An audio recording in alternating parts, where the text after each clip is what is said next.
y por poder recibir de Él esa bella palabra de vida. Vamos al pasaje que nos ha leído nuestro hermano Apolo, a Juan capítulo 6.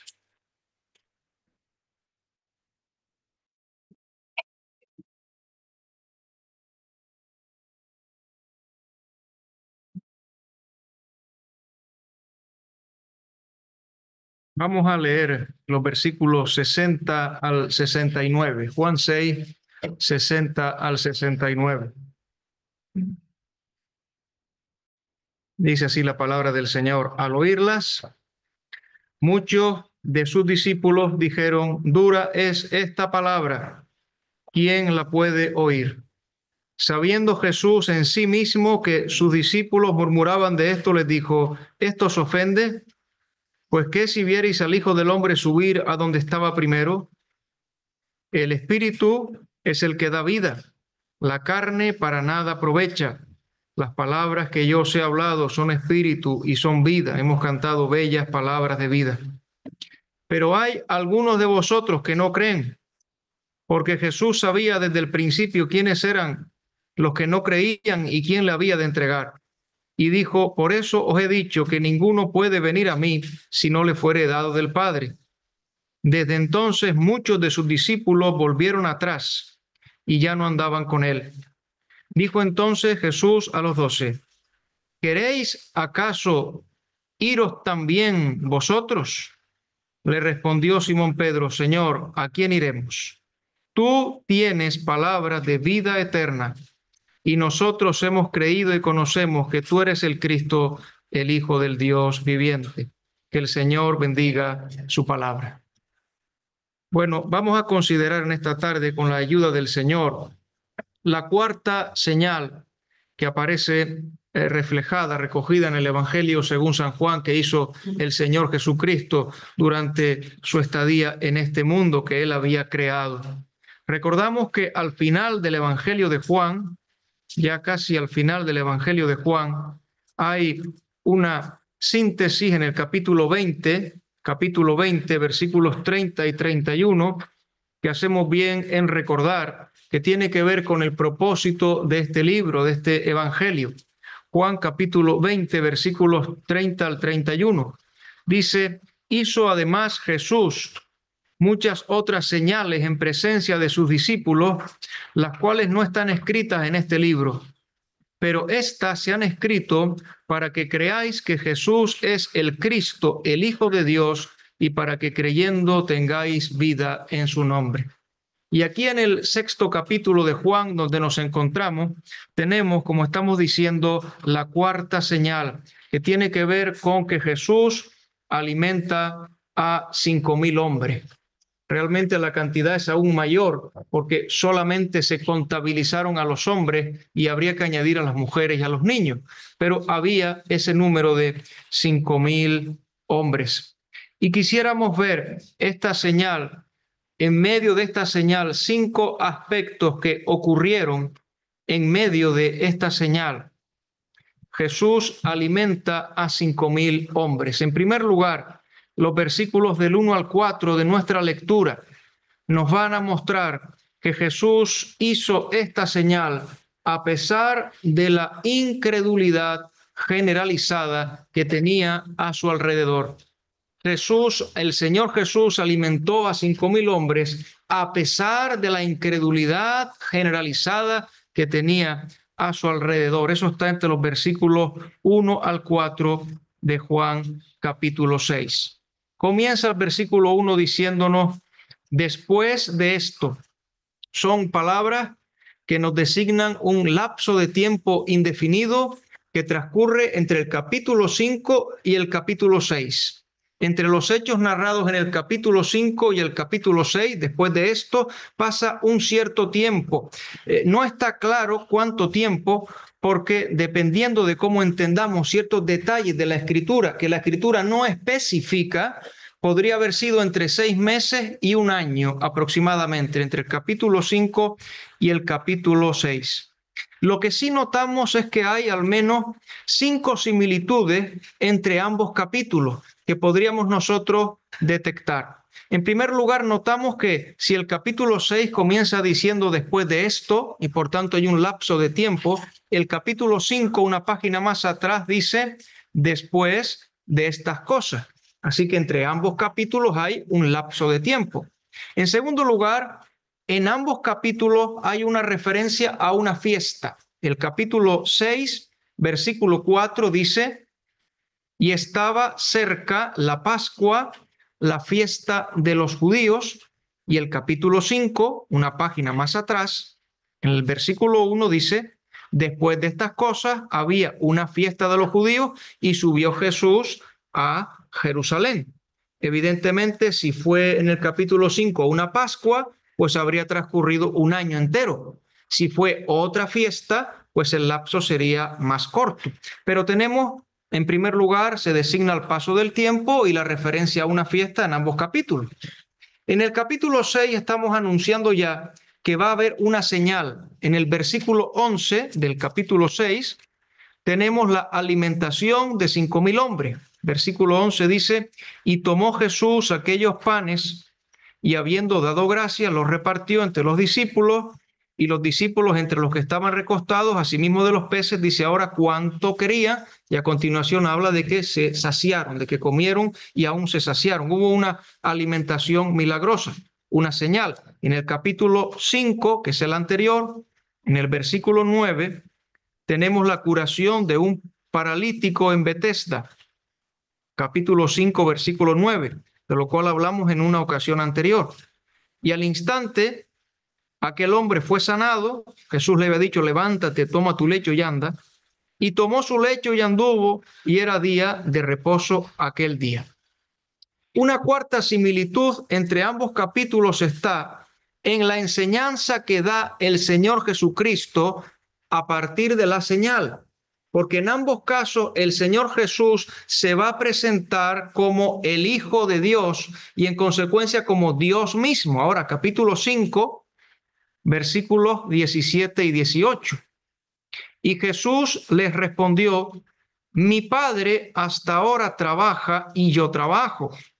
Por esto los judíos aún más procuraban matarle, porque no solo quebrantaba el día de reposo, esto era según su entendimiento por haber sanado en el día de reposo, sino que también decía que Dios era su propio Padre. Y noten y subrayen ahora: haciéndose igual a Dios. Diciendo que Dios era su Padre, quería decir que Él era Dios mismo, Dios manifestado en carne.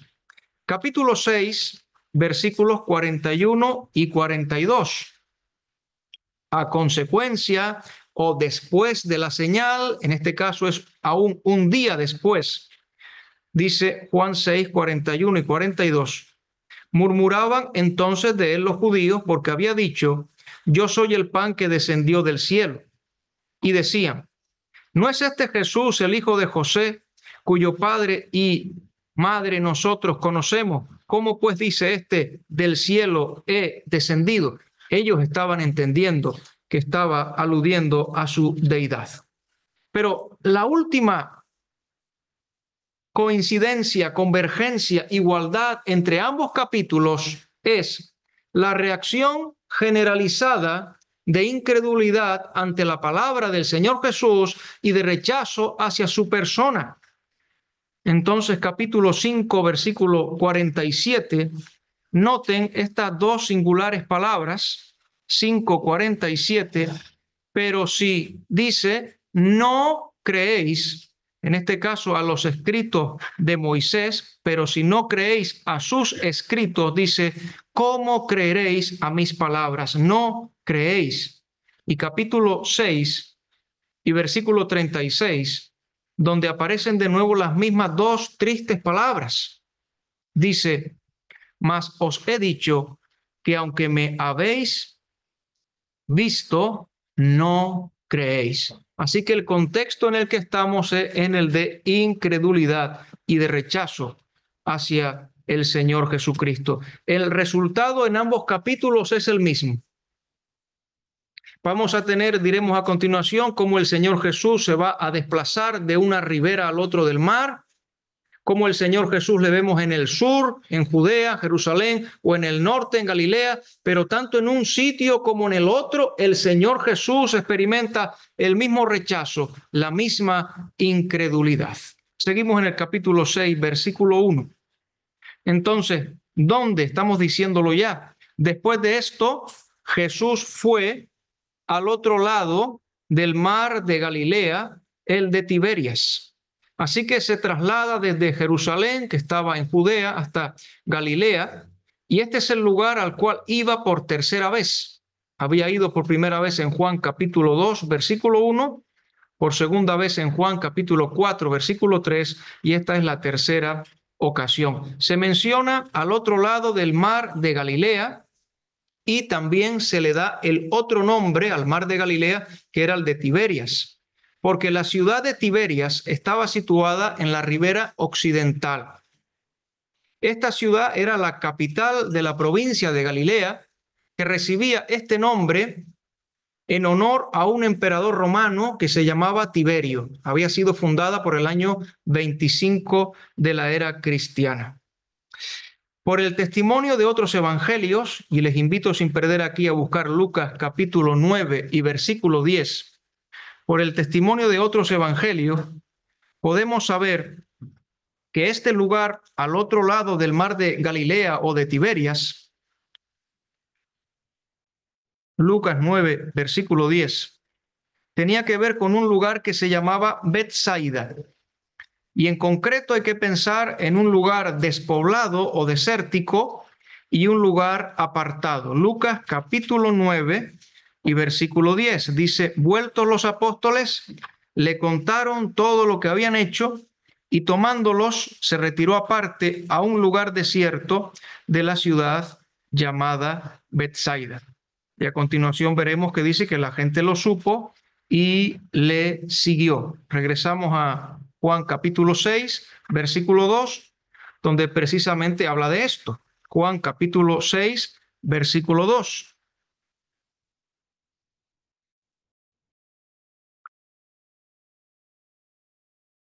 Y le seguía gran multitud, porque veían las señales que hacía en los enfermos. Tenemos ahí dos verbos que son seguía y veían. Le seguían porque veían. Los dos hablan de acciones repetidas, de acciones en su duración. Es decir, estaban continuamente siguiéndole y él estaba continuamente haciendo esas señales, sanando a los enfermos. El Señor anduvo haciendo bienes y sanando a los enfermos, dice las Escrituras.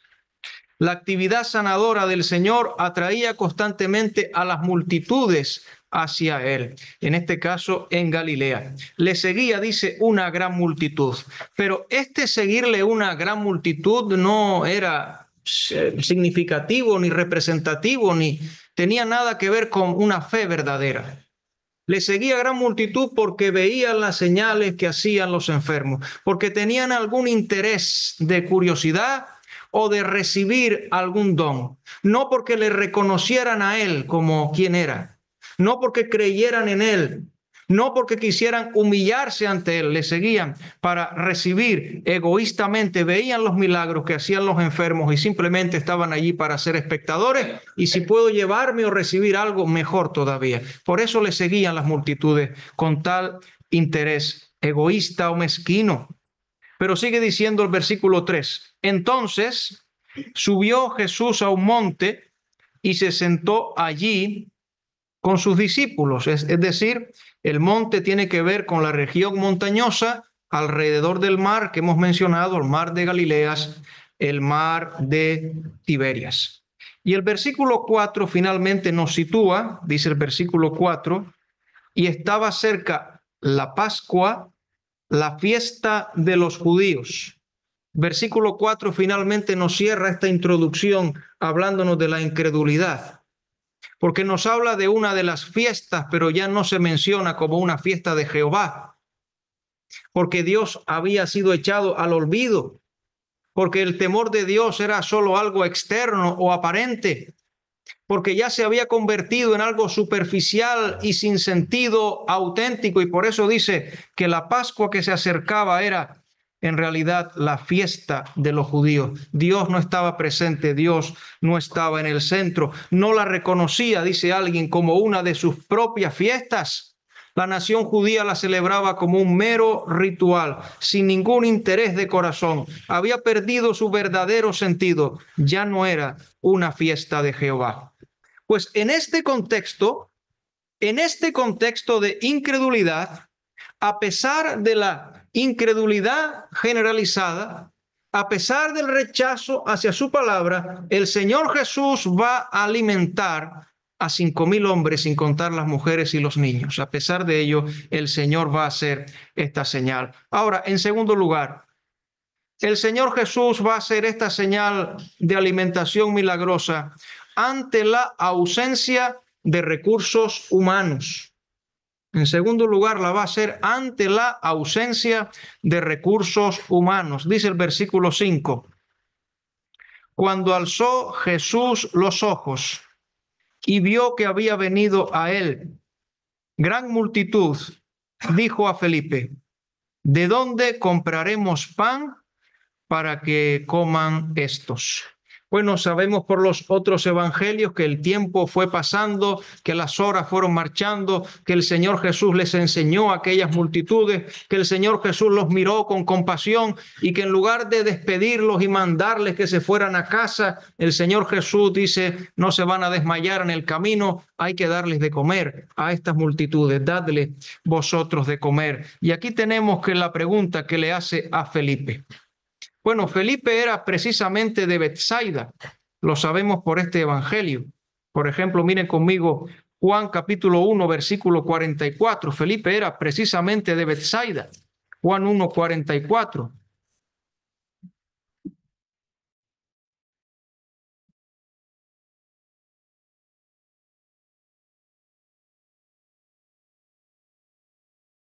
Dice: y Felipe era de Betsaida, la ciudad de Andrés y de Pedro. Luego se repetirá en 12:21 esta indicación. Felipe era de Betsaida, era conocedor de la zona, por lo tanto. Y el Señor Jesús le dirige esta pregunta. Alzó los ojos, vio la gran multitud y le dice a Felipe: ¿de dónde compraremos pan para que coman estos? Quizá por ser de la zona la pregunta fue para él. Alguien diría la prueba fue para él que el Señor puso delante de Felipe. El Señor Jesús, mirando a las multitudes, dijo de conseguir algo para que comiesen. Así que le hace esta pregunta a Felipe. Esto nosotros podríamos darle, si queremos, una aplicación para nosotros en el día de hoy. Tanto en la vida cotidiana como en el servicio cristiano, ¿acaso no podremos encontrar situaciones que nos enfrenten ante interrogantes que nos sobrepasan? Situaciones que nos enfrentan ante interrogantes ante las cuales somos conscientes de la insuficiencia de nuestros propios recursos, que es lo que va a encontrar ahora Felipe. La insuficiencia de nuestros recursos intelectuales, de nuestra fuerza, de nuestra capacidad o de nuestra experiencia. ¿Cuál podría ser una respuesta adecuada cuando nos hallemos en tal vicisitud? A lo que podría ser una prueba de nuestra fe. ¿De dónde compraremos pan para que coman estos? ¿Cómo reaccionar ante una pregunta tal como esta? Bueno, de seguro nosotros hemos de seguir leyendo, versículo 6, porque deberemos renovar nuestra confianza en la suficiencia del Señor, dice el versículo 6. Pero esto decía para probarle, porque él sabía lo que había de hacer. Qué hermosas palabras. El Señor sabía lo que había de hacer. El Señor no pregunta a Felipe porque el Señor quiera añadir a su conocimiento, pues el conocimiento del Señor es pleno. El Señor pregunta a Felipe para enseñar, no solo a Felipe, sino para enseñarnos a nosotros, para dar un provecho a todos. El Señor sabía la respuesta, tenía la respuesta, pero no Felipe, como también nosotros en muchas ocasiones no tenemos la respuesta. Y hay preguntas para las cuales tenemos que reconocer nuestra insuficiencia, y muchas veces es bueno enfrentarnos a la realidad de nuestra propia insuficiencia para que podamos depender del Señor, para que podamos mirar al Señor, para que podamos renovar nuestra confianza en el Señor. El Señor iba a enseñar a Felipe una lección de gran valor, pero primero iba a probar su fe. Jesús sabía que iba a ser un milagro para alimentar a toda aquella multitud, pero ¿se daría cuenta Felipe de que el Señor podía hacerlo? ¿Nos daremos cuenta nosotros de que el Señor puede también actuar en nuestra insuficiencia, en nuestras dificultades o pruebas, pero también en el servicio cristiano? Pues el Señor lo sabe todo, pues el Señor tiene todos los recursos, pues el Señor tiene todo el poder, pues ¿hay para el Señor alguna cosa difícil? Miren por favor Salmo 39, versículo 7. Cuando tenemos una interrogante como esta, ante la cual estamos sobrepasados. Salmo 39, versículo 7. Salmo 39, versículo 7.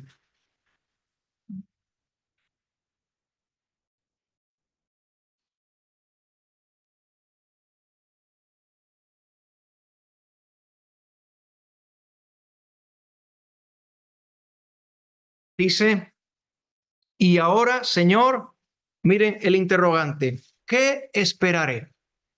Y la respuesta, ¿cuál es? Mi esperanza está en ti. En ese momento hemos de renovar la confianza en nuestro Señor y en su suficiencia. Para eso tenemos este relato en las Escrituras. Escribe la hermana Annie Johnson Flint, que fue una hermana que quedó incapacitada, quedó en una silla de ruedas y en una situación de absoluta dependencia de los demás. Hemos aprendido hace algún tiempo el himno que dice: unos cielos siempre azules no te prometió el Señor, ni perenne primavera con tu senda siempre en flor, ni un sol que sin tormenta brille siempre encantador. Pero sí te ha prometido fortaleza celestial, inefable simpatía y un amor que es inmortal. Solo escribió una hermana incapacitada que prácticamente no se podía mover. Pero también escribió otro himno que dice: si nuestros recursos se han agotado, si fuerzas nos faltan para terminar, si al punto ya estamos de desesperarnos, el tiempo ha llegado en que Dios puede obrar. Así que el Señor, miren, alimentó a 5,000 ante la ausencia de recursos humanos. No había recursos humanos para solventar aquello. Había que darles de comer, pero ¿de dónde compraremos pan para que coman esto? Miren la respuesta de Felipe, quizá similar a la que cualquiera de nosotros habríamos dado, quizá mejor que la que cualquiera de nosotros habríamos dado. Felipe le respondió, versículo 7, 200 denarios de pan no bastarían para que cada uno de ellos tomase un poco. Y entonces Felipe hizo un rápido cálculo. Algunos piensan que Felipe aritméticamente hizo una media de cuánto dinero podían llevar los apóstoles. Me parece demasiado. No lo sé. Pero él pensó, si nosotros pudiéramos reunir ahora, si pudiéramos reunir ahora 8 meses de trabajo, que serían 200 denarios, 8 meses de trabajo, dado que el denario era el salario diario de un jornalero, 8 meses de trabajo, no bastaría, no sería suficiente para que cada uno de los que están aquí pudieran tomar un poquito, un bocadito, para que pudieran llevarse aunque sea algo a la boca, para que pudieran consolar el estómago de aquí a su casa. No sería suficiente, dijo Felipe. Pero miren, el Señor puede hacer lo que nosotros no podemos. El Señor puede alcanzar a donde nosotros no llegamos. Dios es fiel y generoso proveedor. Y Cristo es Dios manifestado en carne. Jehová Rafa, Jehová el proveedor, Jehová el que provee. Pero miren, en tercer lugar, el Señor Jesús alimentó a 5,000 hombres. Versículos 8 y 9. Nos dirá ahora que lo hizo usando a diferentes colaboradores. Lo hizo usando a diferentes colaboradores. Versículo 8. Tenemos a un discípulo que lleva a otros a Cristo. Miren, dice el versículo 8 y el inicio del 9. Dice, uno de sus discípulos, Andrés, hermano de Simón Pedro, le dijo, aquí está un muchacho. Lo dejamos por ahora ahí. Y tenemos entonces a uno de los apóstoles, tenemos a Andrés, al hermano de Simón Pedro, que se acerca en ese momento y dice, aquí está un muchacho. Alguien dijo que este Andrés, que era uno de los discípulos de Cristo, era calladito pero extraordinario. Miren qué descripción hizo. Calladito pero extraordinario. Se le menciona 3 veces en el Evangelio de Juan. ¿Por qué se le menciona en el Evangelio de Juan 3 veces? En el capítulo 1 se le menciona en primer lugar porque él trajo a su hermano Pedro a los pies de Cristo. Juan 1:42 dice, y le trajo a Jesús. En este capítulo 6 se le menciona por segunda vez porque él trajo a Cristo a un muchachito. Y por tercera vez se le menciona en el capítulo 12, los versículos 20 al 22, cuando hay unos griegos que quieren ver a Jesús y van en busca de Andrés para que Andrés los presente al Señor. Como si en las Escrituras se nos quisiera destacar que Andrés era un evangelista nato, que Andrés era el tipo de persona que siempre estaba buscando a alguien para llevarla a los pies de Cristo.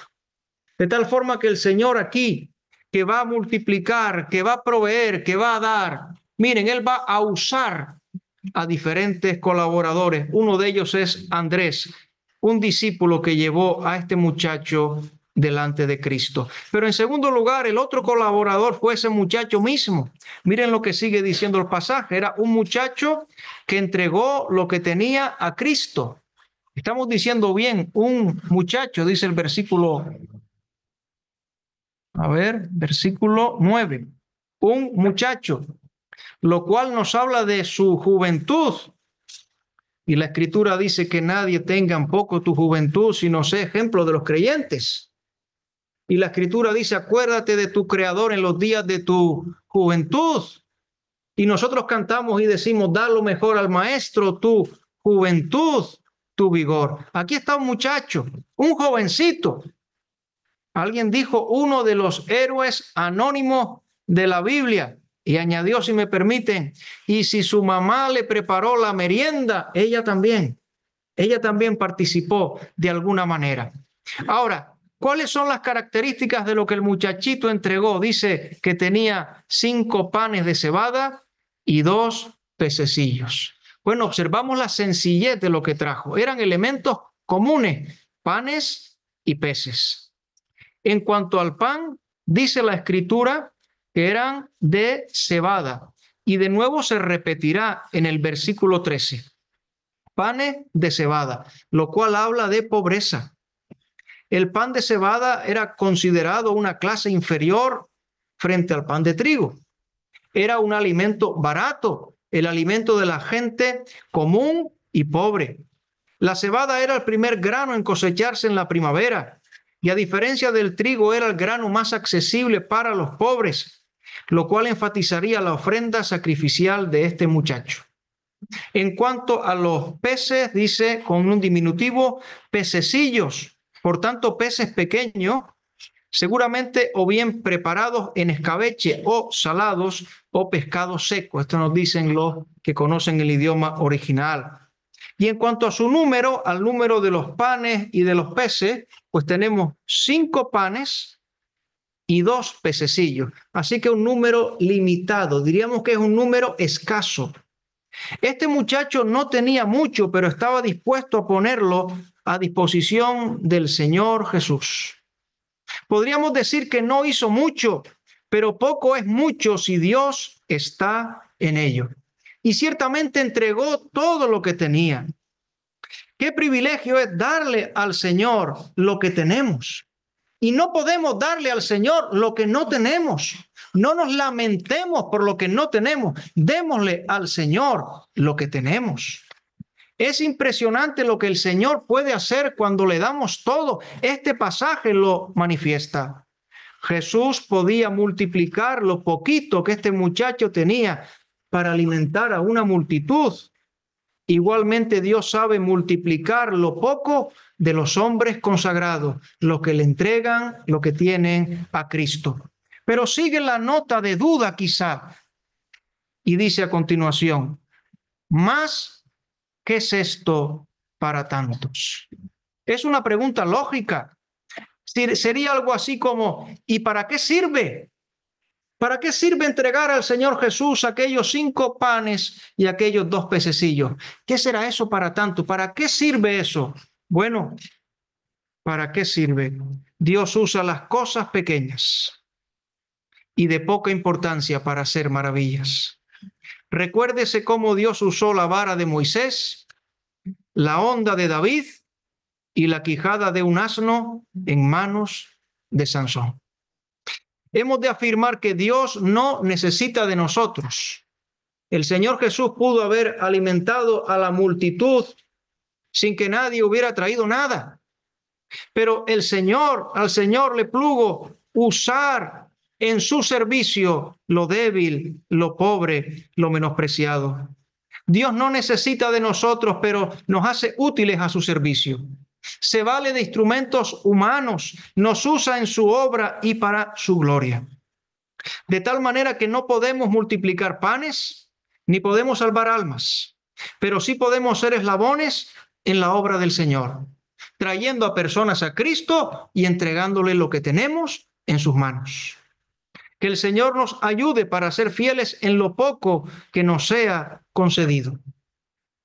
Fíjense que Andrés hizo su parte y este muchacho hizo la suya, cada uno lo que Dios le había concedido. Pero en cuarto lugar, además de decir que Jesús alimentó usando a diferentes colaboradores, Jesús alimentó a 5,000 hombres, saciando al alma hambrienta, versículos del 9 al 13, y vamos a procurar ir ya un poquito más ligeros, saciando al alma hambrienta. Y aquí vamos a hablar en primer lugar de acomodación. Versículo 10. Entonces Jesús dijo, haced recostar la gente. Quizá a nosotros nos resulta un poco extraño por nuestro contexto cultural. Nosotros si invitáramos a alguien a comer y especialmente si estuviéramos en nuestra casa, diríamos siéntense a la mesa. Y el hecho de siéntense a la mesa es sinónimo de es la hora de comer. Nos sentamos a la mesa para comer. Pero es que en este caso el estar recostado era la postura habitual para comer. Entonces cuando el Señor dice que hagan recostarse a la gente, les estaba diciendo dispónganse a comer. Ahora viene la comida. Esa es la idea. Y el versículo sigue diciendo que había mucha hierba en aquel lugar. En Marcos 6:39 dice hierba verde, de tal manera que el Señor dispuso que aquel fuera un lugar limpio, agradable, cómodo y confortable, donde iban a disfrutar la comida. Algunos comentaristas encuentran aquí una reminiscencia del Salmo 23, donde dice, en lugares de delicados pastos me hará descansar. Y entonces dice el pasaje a continuación que y se recostaron como en número de 5,000 varones. Y perdonen hermanos, pero yo estaba pensando en el bailadero, digo, ¿qué pasaría los organizadores si cuando nos vamos a sentar todos ahí a las mesas, de repente resulta que Natanael empieza a hacer la cuenta y empieza, supongo que a sudar y a preocuparse y a sentirse muy angustiado porque me está saliendo 4,500, 600, 5,000 hombres? Bueno, había 5,000 hombres y además las mujeres y los niños. Quizá hubiera unas 15,000 personas, quizá, algunos dicen que más. ¿Cuán grande era el milagro que iba a tener lugar? ¿Cuántos beneficiarios en este milagro?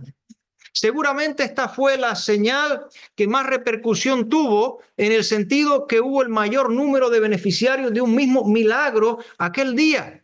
Miles y miles de personas. Les imaginamos ya recostados. Sigue diciendo el versículo 11, que hubo la acción de gracias por parte del Señor. Y tomó Jesús aquellos panes y habiendo dado gracias, Luego viene la distribución.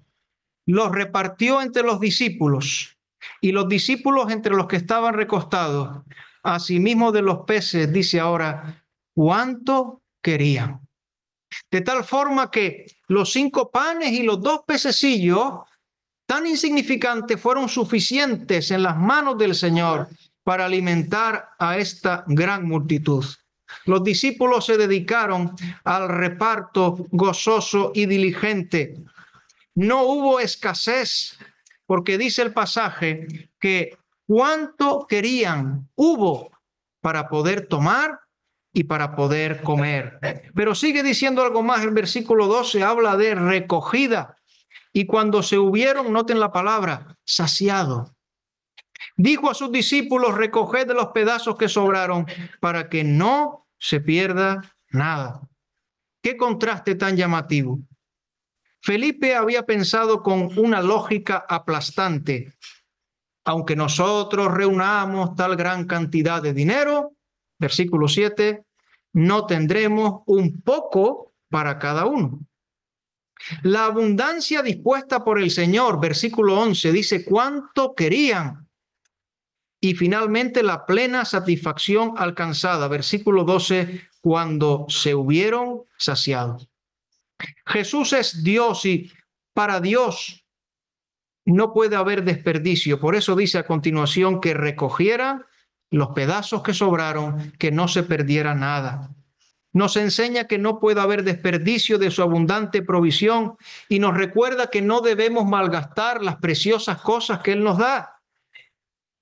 Ordenó que se reuniesen los pedazos, que no se pierda nada. Dios no quiere que perdamos ni nuestro tiempo, ni nuestra energía, ni nuestro entusiasmo, ni esas pequeñas cosas que Dios nos ha dado, pero que Dios va a usar grandemente. Dios nos dice que debemos de aprovechar bien el tiempo porque los días son malos. Y nos dice a través de una parábola que un día tendremos que dar cuenta de nuestra mayordomía, de todas aquellas cosas que Dios ha puesto en nuestras manos. Pero sigue el pasaje hablándonos de inventario. Es el versículo 13, que dice, recogieron pues y llenaron 12 cestas de pedazos que de los 5 panes de cebada sobraron a los que habían comido. Se recogieron 12 cestas de pan después que la gente hubo acabado de comer, y dice el versículo claramente que sobraron de los 5 panes de cebada, que no quede claro, de los 5 panes de cebada, todo eso sobró. Aquí recordaba al salmista cuando dice en el Salmo 107:9 que Dios sacia al alma menesterosa y llena de bien al alma hambrienta. Así que el Señor Jesús alimentó a 5,000 hombres a pesar de la incredulidad generalizada, ante la ausencia de recursos humanos, usando a diferentes colaboradores y saciando al alma hambrienta. Pero queda algo más que deberíamos decir antes de concluir. Y es que a través de esta señal hubo una lección de trascendencia eterna. Queremos señalar brevemente a esta lección en último lugar. Versículos 14 al 15. Aquellos hombres entonces, viendo la señal que Jesús había hecho, dijeron, este verdaderamente es el profeta que había de venir al mundo. Ahora, aquellas personas, aquellas multitudes, aquellos hombres viendo la señal le dan una incorrecta interpretación. Estábamos hablando de la incredulidad y del rechazo. Esa incredulidad y de ese rechazo van a tristemente prevalecer. Aunque sabían por el Antiguo Testamento que vendría un profeta como Moisés, que Dios levantaría un profeta como Moisés, que deberían escucharle, que Dios pondría sus palabras en su boca y por tanto debían obedecerle, ellos no están dispuestos a humillarse ante Dios. Ellos no están dispuestos a reconocer en Cristo al Mesías, al Salvador del mundo. Ellos no están dispuestos a obedecer su palabra. Solamente querían un monarca terrenal que les librara del imperio romano y les diera de comer a ser posible todos los días en abundancia. Y llenar el estómago y pasar una tarde entretenida y nos vamos a casa y nada nos han pedido ni nada estamos dispuestos a dar. Porque otro de los contrastes en este pasaje es aquellos que vinieron para dar y aquellos que solo vinieron para recibir. Y en la obra del Señor, hermanos, todos debemos estar dispuestos para dar, no solo para recibir. Seguro que vamos a recibir bendiciones de parte del Señor, pero debemos estar dispuestos a dar, a entregar, a ofrecer al Señor y a los hermanos. Y aún nosotros seremos beneficiados. Versículo 15 dice, pero entendiendo Jesús que iban a venir para apoderarse de él y hacerle rey, volvió a retirarse al monte él solo. Y alguien dijo que el Señor siempre se ocultaba cuando querían hacerle rey, pero que se presentó voluntario cuando quisieron crucificarle. Y eso está en el capítulo 18. Pero el Señor iba a proporcionar una lección de trascendencia eterna que fue ignorada por estos hombres. ¿Dónde está la lección? Versículo 32. ¿Cuál era el significado de la señal? Esta señal nos hablaba de la identidad del Señor Jesús. Vamos a leer simplemente 31 y luego 32. 31. Esto es al día siguiente. Nuestros padres comieron el maná en el desierto, como está escrito, pan del cielo les dio a comer. Multitudes que dicen que quieren señal y que señalan a Moisés, apuntan a Moisés. Y Jesús les dijo, de cierto os digo, no dio Moisés el pan del cielo, mas mi Padre os da el verdadero pan del cielo. En primer lugar, hemos de decir aquí que el Señor Jesús es. He aquí la enseñanza, he aquí el significado, he aquí la identidad del Señor Jesús. Él es el verdadero pan del cielo. El Señor Jesús, frente a esta mención de Moisés, dice que el maná no venía directamente de Moisés, sino Moisés era instrumento, era Dios quien les daba el maná. Dios el Padre, quien también les daba el don del Hijo, porque el Hijo es el verdadero pan del cielo. Un pan que no solo es para el cuerpo, un pan que es verdaderamente para el alma. Les había dado el pan del cuerpo, pero la enseñanza era que él era un pan del cielo para el alma y no para el cuerpo. Versículo 33. Porque el pan de Dios es aquel que descendió del cielo y da vida al mundo. Es el pan del cielo y ahora dice, es el pan de Dios. Diciéndoles que es una persona, porque el pan de Dios es, dice, aquel. Los judíos aún no se daban cuenta aún de que Jesús hablaba de sí mismo como el verdadero pan. Sigue diciendo que descendió del cielo. Ciertamente el maná vino del cielo. El maná descendía, dice Números 11:9, como también el pan de Dios.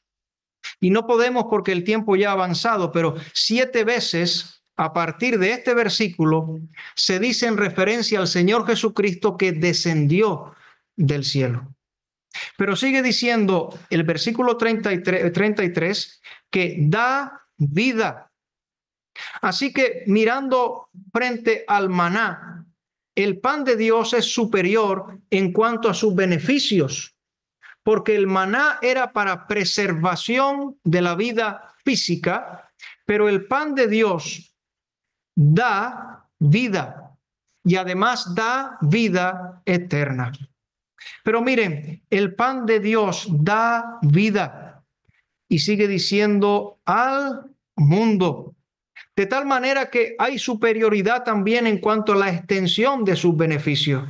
El maná fue dado a la nación de Israel, pero el pan de Dios tiene un alcance que alcanza al mundo. La Escritura dice que Él es el Salvador de todos los hombres, mayormente de los que creen. Ahora, ¿cómo podrá el Señor Jesús dar vida eterna a pecadores culpables? La respuesta está en el versículo 51. Versículo 51. Dice, yo soy el pan vivo que descendió del cielo. Si alguno comiere de este pan, vivirá para siempre. Y el pan que yo daré es mi carne, la cual yo daré por la vida del mundo. Este versículo nos dice que el Señor Jesús estaba señalando a su muerte en la cruz. De hecho, queda un año aproximadamente para su muerte. Él daría su vida, daré mi vida, como rescate por los pecadores. Su cuerpo sería abierto y su sangre sería derramada como sacrificio por los pecados. Moriría como sustituto, pagaría la pena que nuestros pecados exigían. Y lo hizo por la vida del mundo. Esto no significa que todo el mundo sea salvo, sino que la obra del Calvario es suficiente en su valor para salvar a todo el mundo si todos los hombres acudiesen a Jesús. Y terminamos nosotros en el versículo 35. ¿Quién es Jesús? Él es el pan del cielo, Él es el pan de Dios, y hemos leído, Él es el pan vivo. Versículo 35 dice, Jesús les dijo, yo soy el pan de vida. El que a mí viene nunca tendrá hambre, y el que en mí, noten la palabra, cree, no tendrá sed jamás. Esta es la cuestión a la cual hemos de llegar. El que en mí cree. Él murió una vez por todas y no muere más. Él se sacrificó una vez por todas, dio su vida por nosotros una vez y por todas. Fue clavado en la cruz del Calvario, fue sepultado y resucitó de los muertos. Y lo que Él pide es depositar en Él la fe y la confianza. Arrepentido, volvernos a Él y poner la fe en Él como único y suficiente Señor y Salvador. Es único porque no hay otro, y es suficiente porque no hace falta otro. Él es el pan de vida. Hermanos, vamos a concluir aquí la meditación rogando la bendición del Señor en nuestros corazones y exhortando a los amigos también a que pongan su confianza para salvación en el Señor Jesucristo. Que Él nos bendiga. Amén.